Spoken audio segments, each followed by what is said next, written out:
երեխաներ ներսում, իսկ դրսում եւ ներսում մեծատվի աշխատանքներ։ Չեմ ուզում հավատալ, որ այս տղաները հիմա այսպես ջանասիրաբար շոկին մի քանի հագուստներ հագած, որպեսզի իրանց դեմքերը նույնիսկ ճանաչելի չլինի հանրության համար, սա նույնիսկ ինձ հուշում է, որ այս մարդիկ եւս ամոթի զգացողությունով են այստեղ գործողություն իրականացնում։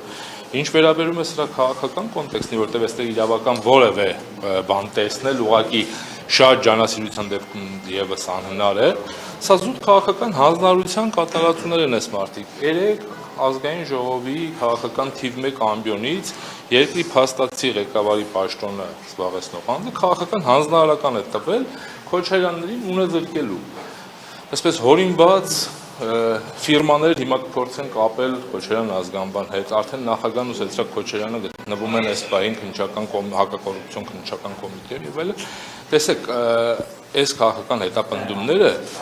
մի վկայություն ունեն, որ այն մարդով երեք ասում էր, ես պատրաստ եմ այդ նույն դատով դատվելու, ես հույս ունեմ, որ ինքը այո դատվելու է, բայց ոչ այս դատով։ Ինքը դատվելու է նորմալ իրավական պետության, իրավական հետևանքներ ունեցող բուն իրավական պրոցեսներով առանց քաղաքական հանձնարարականների, որտեղ այս գործողությունները ոչ միայն Քոչարյանների նկատմամբ են, այլ մեր պետության հիմքերի, հիմնասյուների նկատմամբ ոտնձգություն է, որտեղ հայտարարված իրավական պետությունում չեն կարող նման գործընթացներ տեղի ունենալ։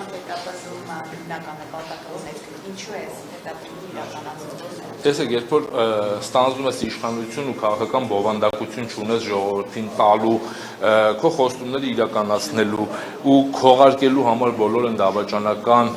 սկզբունքները, որոնք որդեգրել են ի սկզբանե եւ մինչեւ ընտրությունները եւ ընտրություններից հետո պետք է իրականացնեն, ժողովրդի աչքերին այսպիսով թոս փչելու միջոց է, որպեսզի հասարակությանը շեղեն իրական լուրջ խնդիրներից մեկը։ Որտե՞ղ է այդ լուրջ խնդիրը, օրինակ Տիգրանաշենի հանձնումը, սահմանադրության փոփոխությունը։ Ինքներդ Փառք Աստծո նշեցիք, ես դրան հաֆելացնելու ոչինչ չունեմ։ Բայց ոչ միայն երեք քարոզարշավի ողջ ընթացքում Նիկոլ Փաշինյանը բացահայտ ասում էր մեջբերեմ պատերազմի եռագլող կուսակցությունը պետք է պատասխանատվության ենթարկվի, դատվելու եք, նստելու եք եւ դատելով հակակոռուպցիոն կոմիտեի հաղորդագրությունից պարզ է, որ այդ ողջ գործընթացը մի գիշերում տեղի չի ունեցել, այսինքն այս իրավական գործընթացները ավելի վաղ են սկսվել։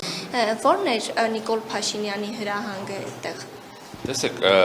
քանի որ դուք նշում եք քարոզարշավի ընթացքում հնչել էին, քարոզարշավի ընթացքում էլ էր վարչապետի պաշտոնը զբաղեցնողը Նիկոլ Փաշինյանը եւ երեք փաստացի ասած, որ այն process-ը, որ մեկնարկել է քարոզարշավի ընթացքում, հիմա ժամանակն է գործելու կոնկրետ գործիքակազմով արդեն։ Ինչ վերաբերում է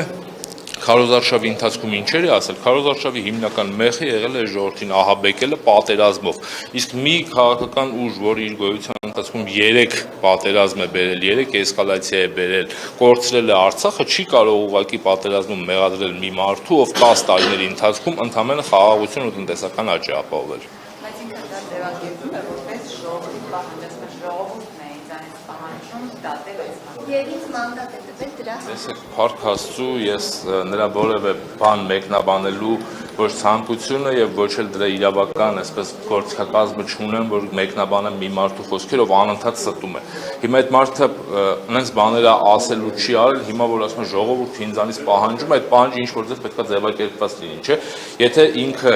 այդ պահանջի այսպես հաստատումը դիտարկում է ընտրությունների արդյունքները, ապա այդ ընտրությունները խիստ կասկածելի արդյունքներ ունեն։ Մենք ընտրությունների արդյունքները եւս մեր համար վիճարկելի է ու այն ձայները, որոնք իրանք հրապարակել են դեռևս արդյունքները չհրապարակված, գիշերը ժամը 2-ին, երբ ընդամենը հաշվարկ էր տեղի ունենում, երբ գողացել են մի ամբողջ ֆրակցիայի ձայներ, այդ ընտրությունները լեգիտիմ չեն եւ դրանով իր իսկ հայտարարած վստահության քվեն նա չունի եւ այսպիսով փորձում է այսպես ուժ թելադրելով պահել այն, ինչ որ գողացել է ժողովրդից այս ընտրությունների արդյունքները։